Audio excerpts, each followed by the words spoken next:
आइए बच्चों, तो आज की क्लास में हम सीखते हैं प्रश्नावली 1.2। प्रश्नावली 1.2 को सीखने से पहले उसमें हमारी कुछ प्रमेय है, जिसमें प्रमेय 1.2 और 1.3 है, तो उन्हें सीखेंगे। उसके बाद हम अपनी प्रश्नावली करेंगे। तो बच्चों देखिए, हमारी प्रमेय 1.2 क्या कहती है उसे सीखते हैं। हमारी प्रमेय 1.2 कहती है कि मान लीजिए कि ये जो प्रमेय 1.2 है, ये प्रश्नावली 1.2 में हमारी बहुत हेल्प करेगी। ठीक है, उनके प्रश्नों में हेल्प करेगी, इसलिए इसे हमें सीखना चाहिए। ठीक है, ये कह रहा है मान लीजिए p एक अभाज्य संख्या है। p जो है वो कैसी है? हमारी अभाज्य संख्या। ठीक है, यदि p a स्क्वायर को विभाजित करती है तो p a को विभाजित करेगी। अगर हमारी p जो है वो a स्क्वायर को विभाजित करती है, ठीक है, तो p a को भी विभाजित करेगी। हमें यह बताना है। जहां a क्या है? हमारा धनात्मक पूर्णांक। ये धनात्मक पूर्णांक मैंने बताया था, पूर्णांक वो होते हैं जिनमें प्लस की संख्या होती है, माइनस की भी होती है और जीरो होता है। ये हमारी प्लस वाली संख्या है सिर्फ इसमें। ठीक है, पूर्णांक में ना तो जीरो लेना ना ही माइनस वाली, प्लस वाली लेनी है। अब हमें दिया क्या है? हमें यही तो दिया हुआ है कि p जो है वो a स्क्वायर को विभाजित करती है। हमें सिद्ध करना है कि p a को विभाजित करेगी या नहीं। बच्चों, हमें क्या सिद्ध करना है? p a को विभाजित करेगी या नहीं। तो देखिए, दिया था हमें ये, वो हमने लिख लिया। हमें सिद्ध कर कर ये लाना है कि p a को विभाजित करेगी। ठीक है, तो अब जो कुछ भी करते हैं हम इस उत्पत्ति में करते हैं। ठीक है, इस उपपत्ति में करते हैं।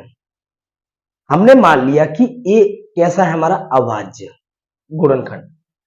माना a के अभाज्य गुणनखंड है। a के गुणनखंड कैसे लिए हमने? अभाज्य। देखिए, हमने एक संख्या ले ली 35। क्या ले ली? 35। इस 35 के आपको करने हैं अभाज्य गुणनखंड। क्या करने हैं? अभाज्य गुणनखंड। तो 35 के ऐसे अभाज्य गुणनखंड बताइए कि ऐसे दो आप अभाज्य गुणनखंड बताइए जिनका गुणा करके 35 आए। तो 5 और 7 क्या हो गया बच्चों? 5 और 7। ठीक है, 5 हो गया और 7 हो गया। अब ये 5 का जब आप इसमें भाग देंगे तो चला जाएगा ना, 5 का भाग 35 में 7 बार चला जाएगा। तो ये यही कह रहा है कि 5 35 को विभाजित करती है। p की जगह 5 हो गया, a की जगह 35 हो गया। अब बात आती है, यहाँ स्क्वायर चल रहा है। ठीक है, वो भी हम सीखेंगे। तो इसका मतलब समझ आया, हमने a के अभाज्य गुणनखंड ले लिए। तो a बराबर हमने क्या ले लिया? p1 p2, क्योंकि अभाज्य संख्या हमारी यहाँ p दी हुई है। अभाज्य संख्या p दी हुई है तो हम p को ही लेंगे। अगर यह q दिया होता तो q को लेते, c दी होती c को लेते, जो कुछ भी दिया होता वही लेते। हमें यहाँ p दिया हुआ है इसलिए हमने p लिया है। ठीक है बच्चों, तो a बराबर p1 p2 p3 dot dot dot pn। अब हमें यहां पर स्क्वायर कह रहा था, a स्क्वायर। हमने a बराबर मान लिया, लेकिन हमें यहाँ a स्क्वायर कह रहा था। तो जब हमने a स्क्वायर किया तो a स्क्वायर का मतलब है a गुणा a। a स्क्वायर का मतलब क्या है? a गुणा a। यहाँ पे भी एक घात, यहाँ पे भी एक। तो सिर पे जब एक एक घाते हैं तो दोनों घाते जुड़ जाती हैं जब सेम होता है, मैंने ये बताया था। तो एक और एक दो हो गया। तो हम इसको ऐसे भी लिख सकते हैं, इसको ऐसे भी लिख सकते हैं। ठीक है, ऐसा क्यों लिखा? क्योंकि हमारे पास a की वैल्यू है, a स्क्वायर की वैल्यू नहीं है। तो जब a की वैल्यू है तो मैंने a की वैल्यू ये रख दी पूरी। इस a की वैल्यू मैंने ये वाली रख दी। ठीक है बच्चों, तो a की वैल्यू हमारी रख चुकी है। अब आप देखिए यहां पर कि इसका p1 का गुणा p1 से करेंगे। आप इसे ऐसे भी लिख सकते हैं कि जब p1 का गुणा p1 से करेंगे तो p1 स्क्वायर हो गया, क्योंकि दोनों सेम है, इसके सिर पर और इसके सिर पर एक एक घात तो जुड़ जाएंगी। ऐसे p2 का करेंगे तो क्या हो गया? p2 square. मतलब p3 का करेंगे तो p3 square into dot dot dot dot P N का पी एन से करेंगे तो पी एन स्क्वायर, ये हो गया बच्चों। ठीक है, तो अब समझिए, फिर से समझिए, एक बार फिर से बता रहा हूं, बहुत जरूरी है समझना। हमें ये क्वेश्चन दिया हुआ था, इस क्वेश्चन में कह रहा था कि मान लीजिए पी कैसी है हमारी, अभाज्य। ठीक है, जब पी अभाज्य है, कैसी है, अभाज्य, तो वो जो पी है वो ए स्क्वायर को करती है विभाजित। किसको करती है, ए स्क्वायर को। हमने ए बराबर ले लिया 35, क्या ले लिया बच्चों, 35। अब इसमें ए स्क्वायर है, तो ए स्क्वायर का मतलब हो गया बच्चों 35 का स्क्वायर, और 35 का स्क्वायर होता है 1225। क्या होता है बच्चों, 1225। अब मैंने क्या किया, इस 1225 के किए फैक्टर, अभाज्य, अभाज्य गुणनखंड, अभाज्य गुणनखंड। ठीक है, तो बच्चों ये 5 से कटेगा, 5 दूनी 10, कितना बचा, 2, 5 चौका 20, 2 बचा 25। फिर बच्चों ये 5 से कटेगा, 5 चौका 20 और 5 निम 45, फिर 7 से कटेगा बच्चों, और फिर ये 7 से कटेगा। तो आपने देखा बच्चों यहां पर कि 5 गुणा 5 गुणा 7 गुणा 7, यही आ गया। तो जो ए में 5 और 7 था वही स्क्वायर में डबल हो गया, 5 2 हो गए, 7 भी 2 हो गए। ठीक है, जो एक घात में सिंगल था वो दो घात में डबल हो गए। अब आप देखिए, ये 5 इसको विभाजित करेगा 35 को, करेगा ना, और ये 7 भी इस 35 को विभाजित करेगा, भाग चला जाएगा। इसी प्रकार इस ए स्क्वायर की वैल्यू, ये आ गई ए स्क्वायर की वैल्यू, इस ए स्क्वायर की वैल्यू में भी भाग चला जाएगा 5 का और 7 का। ठीक है बच्चों, भाई चाहे ए स्क्वायर लीजिए आप, चाहे ए लीजिए, पी का भाग तो जाएगा। आप दिख रहा होगा आपको बच्चों, अगर मैंने ए लिया तो भी उसके अभाज्य जो गुणनखंड थे, अभाज्य गुणनखंड क्या थे, पी, तो पी का भाग जा रहा था ना, भाई जा रहा था। फिर मैंने उसका स्क्वायर किया तो भी तो पी का भाग जा रहा है। ठीक है, तो भी पी का भाग जा रहा है।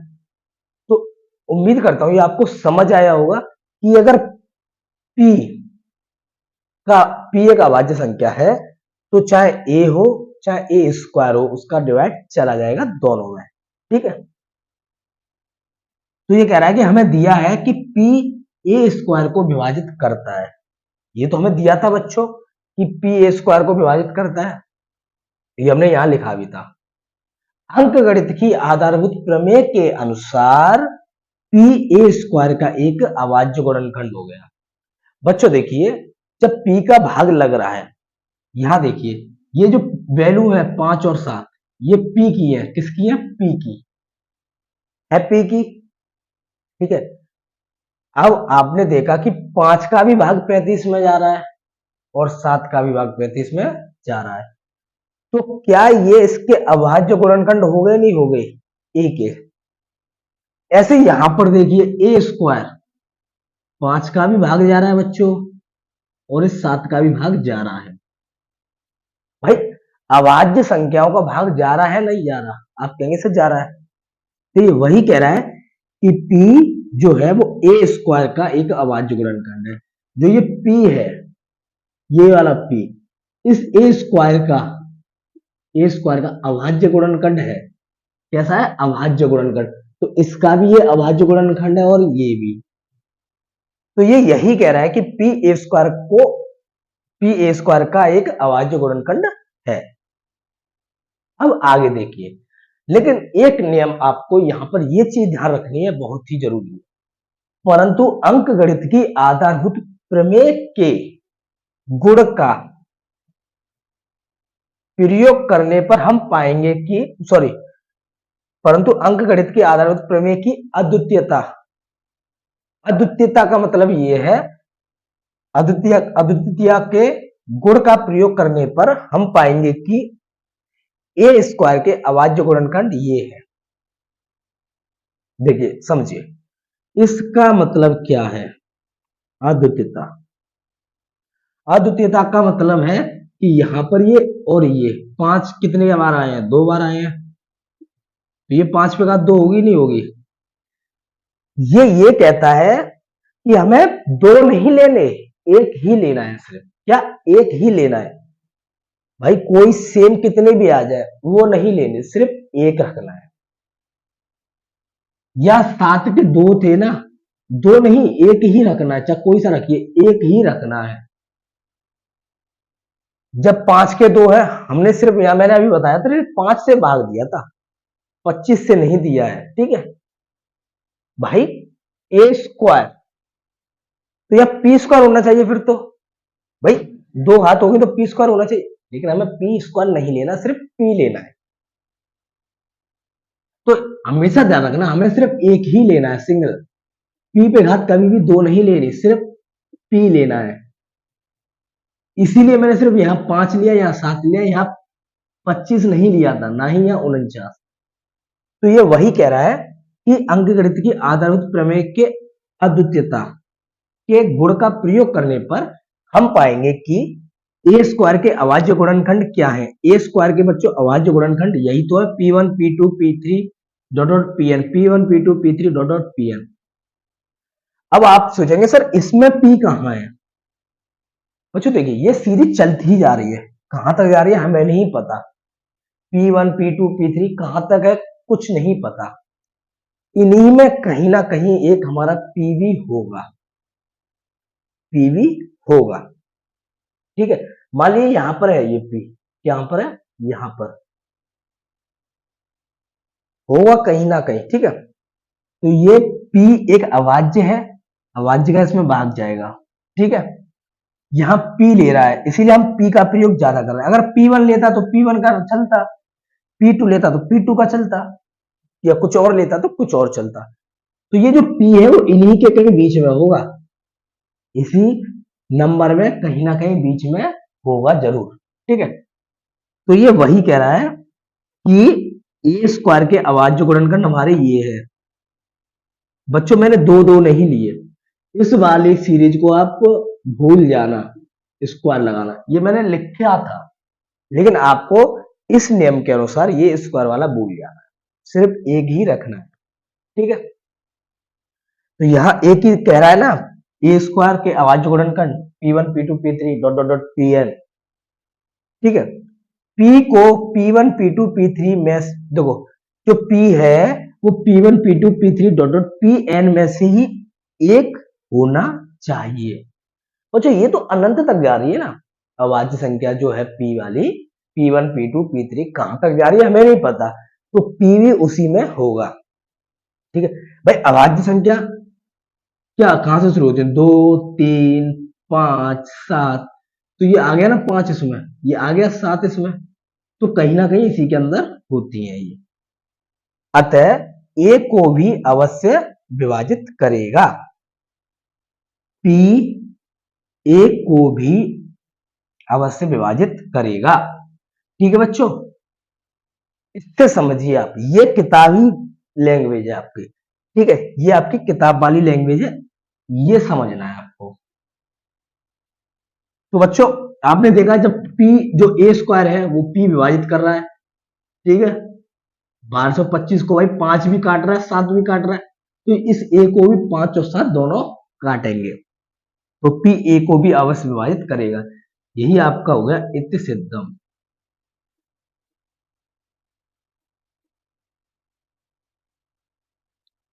उम्मीद करता हूं बच्चों ये आपको समझ आया होगा, ठीक है। इसका प्रयोग होना और कुछ नहीं।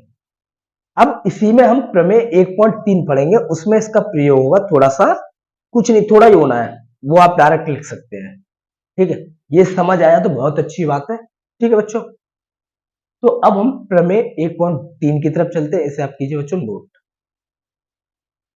अब बच्चों हमें प्रमेय 1.3 समझनी है। अब प्रमेय 1.3 क्या कहती है, ये प्रमेय जो 1.2 आपने की थी, उस प्रमेय 1.2 को आप इसमें भी थोड़ा सा समझेंगे अच्छे से, ठीक है।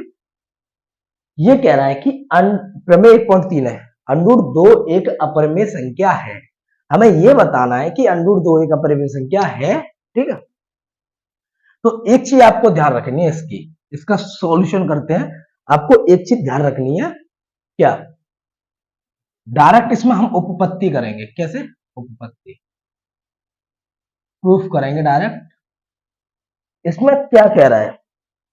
अंडर दो एक अपरिमेय संख्या, हमें हमेशा विपरीत मानना है। अपरिमेय का विपरीत परिमेय मानना है, ठीक है? हमेशा विपरीत मानना है।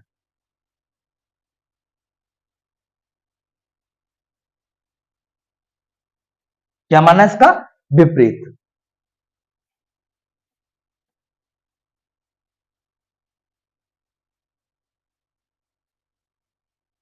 माना अंडर दो एक परिमेय संख्या है। कैसी है? परिमेय संख्या, ठीक है? हमने कैसा माना है? विपरीत।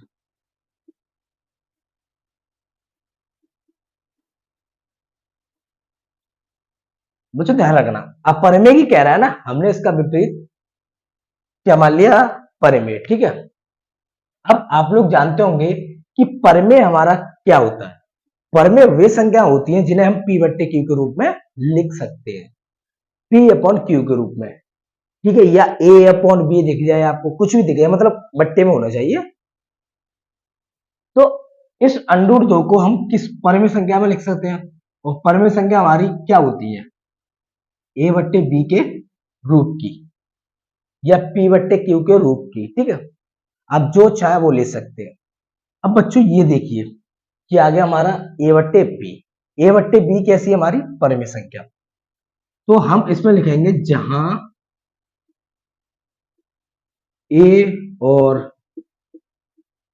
बी सह अभाज्य संख्याएं हैं। कैसी है? सहअभाज्य। अब ये सहअभाज्य क्या होती है? इस सहअभाज्य को समझना है आप लोगों को। ऐसी संख्याएं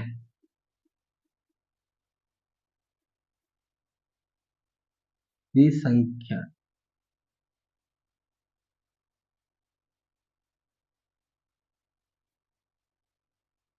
जिनका एक के अतिरिक्त कोई और उभयनिष्ठ गुणनखंड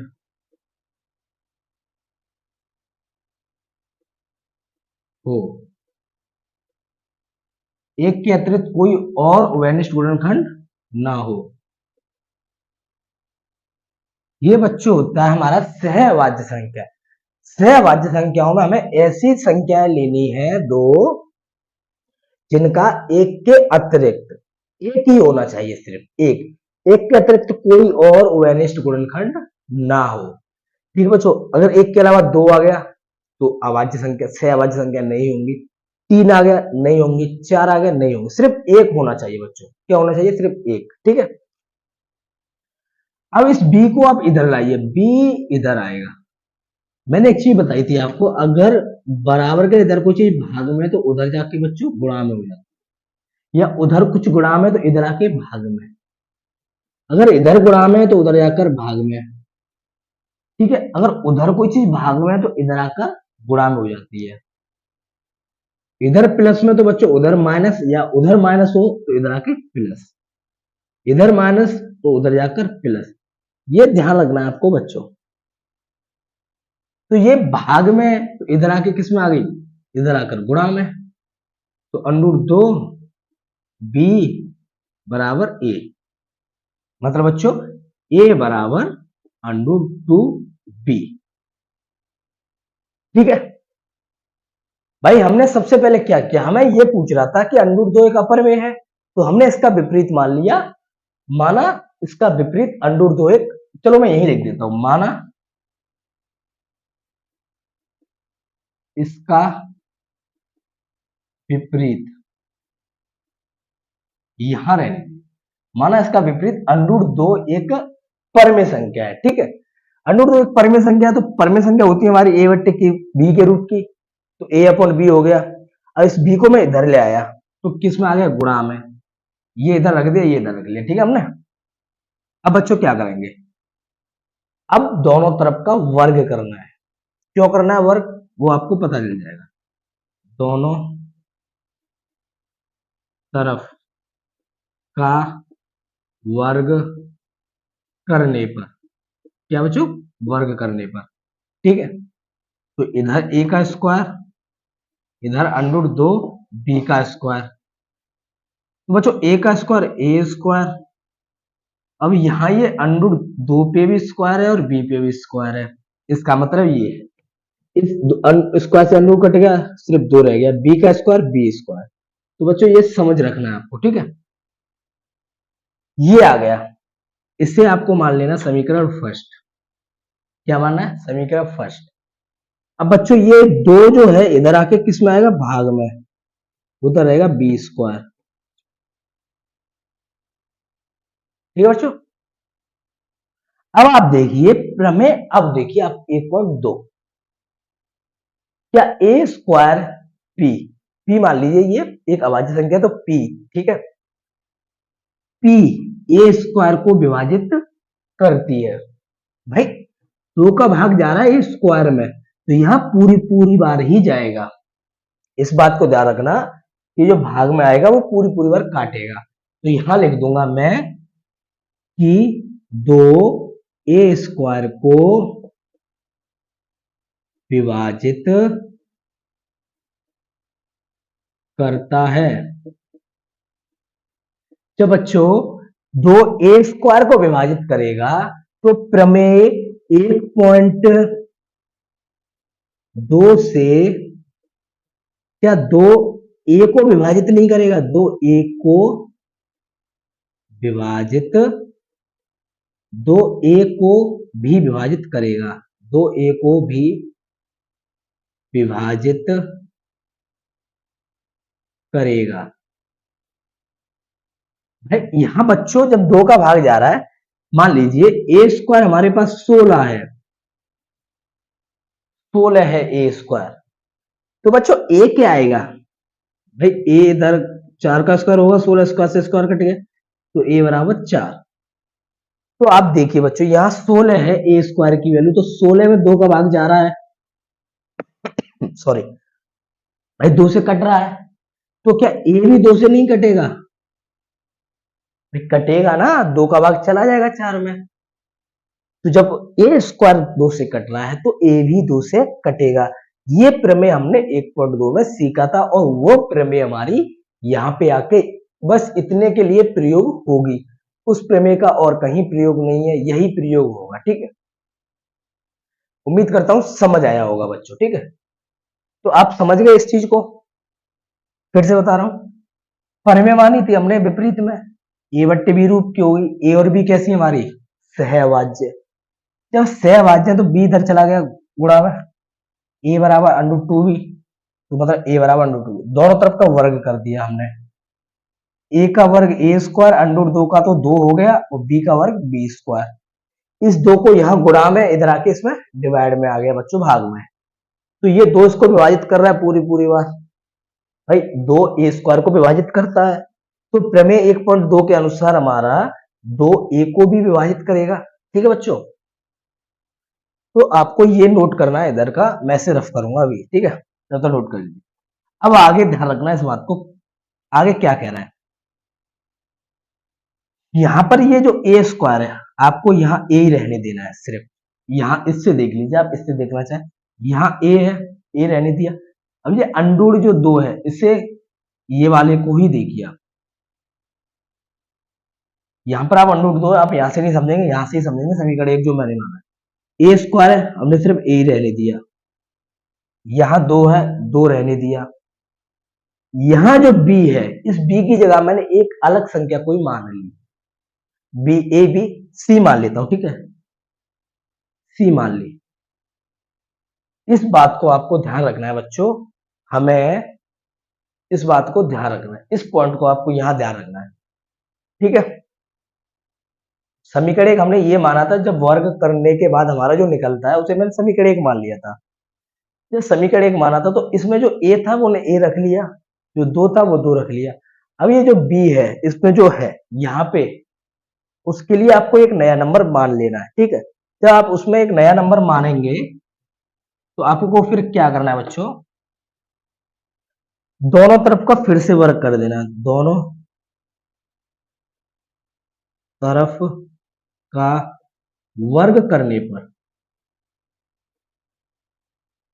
अब बच्चों ये आपको समझ आएगा ऐसा क्यों हो रहा है। थोड़ा ये होता है कि आप इसे जब पहली बार सीख रहे हैं तो थोड़ा दिक्कत आएगी, लेकिन जब हो जाएगा तो आप समझ जाएंगे, ठीक है। क्योंकि जब हम प्रश्न करेंगे तो ये इसी तरीके का क्वेश्चन है उसमें, वो आप सीख जाएंगे, ठीक है। तो इधर ए स्क्वायर हो गया, इधर ए स्क्वायर हो गया, इधर 2c का स्क्वायर, इधर ए स्क्वायर हो गया और इधर 2c का स्क्वायर, ठीक है बच्चों। ए का स्क्वायर क्या हो गया, ए स्क्वायर, दो का स्क्वायर 4 और सी का स्क्वायर सी स्क्वायर। ये हो गया आपका समीकरण 2, समीकरण 2। बच्चों अब समीकरण 1 व 2 से देखिए आप लोग, समीकरण 1 व समीकरण 2 से, इसमें ए स्क्वायर की वैल्यू आपको ये दी हुई है और इसमें भी ए स्क्वायर है, इसमें ए स्क्वायर की वैल्यू ये है।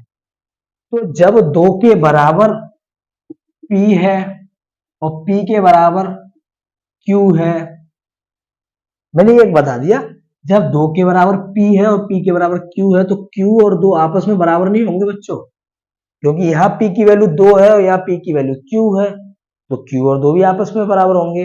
या फिर आप देखिए ये मार्कर और ये मार्कर, मान लीजिए इस मार्कर का कैप इस मार्कर का कैप सेम है, तीसरा मार्कर है ठीक है, ये तीन मान लीजिए, मैंने आप ये समझिए ये तीन है मार्कर, इसको भी मार्कर समझ लीजिए, ये मार्कर जो है इसके बराबर है, ठीक है, और ये वाला मार्कर इसके बराबर है, तो ये इसके बराबर होगा नहीं होगा, ठीक है। तो ये ऐसा ही है, जब कुछ ही आपस में बराबर है तो वो आपस में बराबर होंगे। तो इधर 2b स्क्वायर, इधर 4c स्क्वायर, ये भी आपस में बराबर हो जाएंगे। इस 2 एकम 2, 2 दूना 4, तो b स्क्वायर की वैल्यू बच्चों क्या होगी, 2c स्क्वायर, ये आ गई भाई, 2 बार कट गया ना, 2 एकम 2, 2 दूना 4, तो 2c स्क्वायर। अब b स्क्वायर बट्टे 2, 2 का बच्चों इधर लगा दिया भाग, ये आ गया। अब आप देखिए ये 2 जो था वो ए स्क्वायर को विभाजित कर रहा था, यहां 2 बी स्क्वायर को विभाजित करेगा, ठीक है, तो यही आ गया उल्टा, 2 बी स्क्वायर को विभाजित करता है, ठीक है बच्चों। तो प्रमेय 1.2 के हिसाब से, प्रमेय 1.2 से कि जो 2 है वो b को भी विभाजित करेगा, b को भी विभाजित करेगा। एक यहां पर इस पॉइंट में प्रमेय लग गई और एक इस पॉइंट में, बाकी कहीं प्रमेय नहीं लग रही, ठीक है। इन सवालों के लिए ही प्रमेय 1.2 बनाई गई थी और किसी के लिए नहीं। अब बच्चों देखिए जो a है वो 2 से विभाजित है सॉरी बच्चों, जो a है वो 2 से विभाजित है और जो b है वो भी 2 से विभाजित है, मतलब कि a और b जो है उसके दो गुणनखंड है, मतलब 2 से कट रही है वो पूरी पूरी बात, ठीक है। जब कट रही है तो गुणनखंड ही हो गया, a और b का गुणनखंड क्या हो गया, 2। लेकिन बच्चों जब हमने ए और बी माना था वो कैसी मानी थी, सहअभाज्य, क्या मानी थी, सहअभाज्य। तो ये सहअभाज्य जो है वो एक के अतिरिक्त और कोई उसका गुणनखंड नहीं होगा, उसका गुणनखंड सिर्फ एक होगा, मैंने बताया था 2 नहीं होगा, 3 नहीं होगा, 4 नहीं होगा और कुछ नहीं होगा। लेकिन यहां हमारा 2 आ गया, एक के अलावा 2 आ गया, तो जब 2 आ गया तो ये हमारी सहअभाज्य संख्याएं नहीं हुई। ए और बी हमारी सहअभाज्य संख्याएं नहीं हुई। अगर यहाँ एक आ जाता बच्चों तो ये हमारी सहअभाज्य संख्याएं होती, लेकिन यहाँ हमारा 2 आया है तो ये सहअभाज्य संख्याएं नहीं है। ठीक है बच्चों, तो हम इसमें क्या लिखेंगे बच्चों, इस तथ्य में विरोधाभास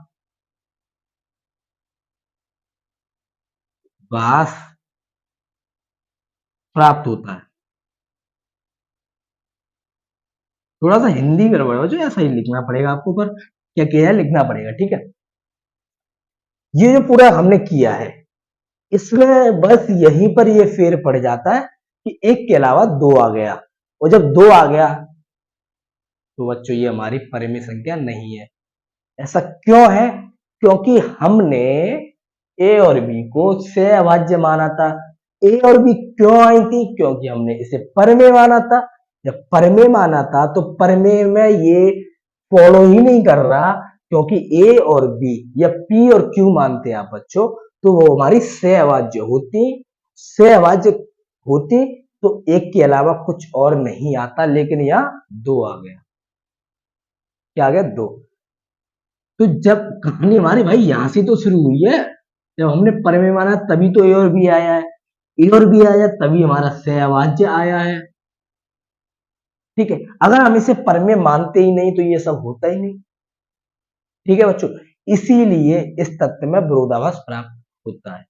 ये ए और बी एक के गुणनखंड होने चाहिए थे, लेकिन एक के नहीं 2 के है। ए और बी का गुणनखंड 1 होना चाहिए, यहाँ 2 आ रहा है, तो यहां पर इस तथ्य में ये विरोधाभास हो गया। ठीक है, ऐसे में हमारा विरोधाभास कॉन्ट्राडिक्शन लगता है। ठीक है, तो यहां हमारी कल्पना, ठीक है बच्चों,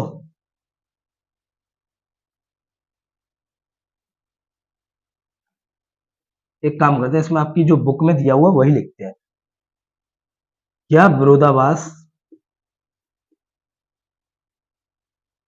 क्योंकि हिंदी आपकी बुक में सही है इसकी, यह विरोधाभास हमें इस कारण प्राप्त होता है। ठीक है, प्राप्त हुआ है या होता है? क्यों हुआ है बच्चों? क्योंकि क्योंकि हमने इसमें, ठीक बच्चों, हमने इसमें एक त्रुटिपूर्ण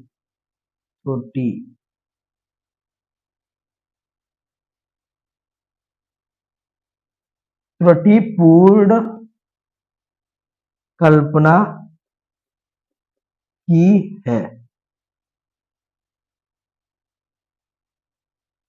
मैं ज्यादा नहीं लिखाऊंगा, इतनी लिखाऊंगा। ठीक है, अतः √2 एक अपरिमेय संख्या है, और आप कुछ मत लिखिए, अपरिमेय संख्या है। ठीक है बच्चों, भाई त्रुटि हमारा ये तथ्य ये विरोधाभास प्राप्त करता है। ठीक है, इस समय विरोधाभास हो रहा है। क्यों हो रहा है? क्योंकि हमने परिमेय माना था, जब भी हमारा आंसर गलत आया था ना निकल के, ये गलत आया निकल के।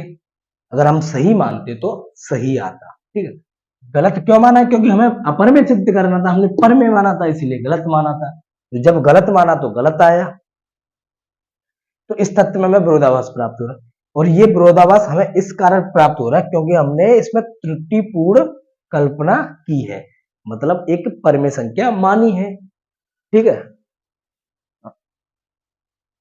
तो इसे ऐसे ही रहने दीजिए। त्रुटिपूर्ण कल्पना की है कि √2 एक परिमेय है, परिमेय है। ठीक है बच्चों, अतः √2 एक अपरिमेय है, अपरिमेय संख्या है। हमने त्रुटिपूर्ण कल्पना यही तो की थी, √2 एक परिमेय है। तो परमेय जब मान के चले थे तो हमारा गलत आ गया ना, इसीलिए अंडर 2 एक अपरिमेय संख्या होगी। ठीक है, अगर हम अपरिमेय मान के चलते तो अपरिमेय मान के होता, लेकिन हमें ध्यान रखना है हमेशा परमेय मान के ही चलना है। ठीक है, यही हमारा गलत है भले, लेकिन हमें परमेय मान के चलना है। अब आपको इसी में ध्यान रखना एक चीज, जब आपका अंडर 3, अंडर 5, अंडर 7 ऐसी संख्याएं आएंगी तो वह कैसे सॉल्व करेंगे। यहां मान लीजिए अगर अंडर 3 होता तो यहाँ 3 चलता, यहाँ 3 चलता। ठीक है बच्चों, यहाँ 3 चलता, यहाँ 3, 3, 3। तो जहां 2-2 चल रहा था वहां पे सब जगह 3 चलता। क्या चलता? 3। ठीक है, आप घर पे कर कर देखना एक बार। ठीक है, जहां 2 चल रहा है वहां 3 चलता। ए स्क्वायर 3 ए को विभाजित करता, 3 ए स्क्वायर को विभाजित करता, 3 बी स्क्वायर को विभाजित करता, 3 बी को विभाजित करता। फिर आपको ये हिंदी रख देनी है। ठीक है बच्चों, तो उम्मीद करता हूं आपको प्रमेय 1.2 और 1.3 समझ आई होंगी। तो आज के लिए इतना ही काफी। कल हम अपनी प्रश्नावली समाप्त करेंगे, उसके बाद उदाहरण। तो पहले चैप्टर का हम काम तमाम कर देंगे। ठीक है, तो बाय बाय, टेक केयर, जय हिंद बच्चों।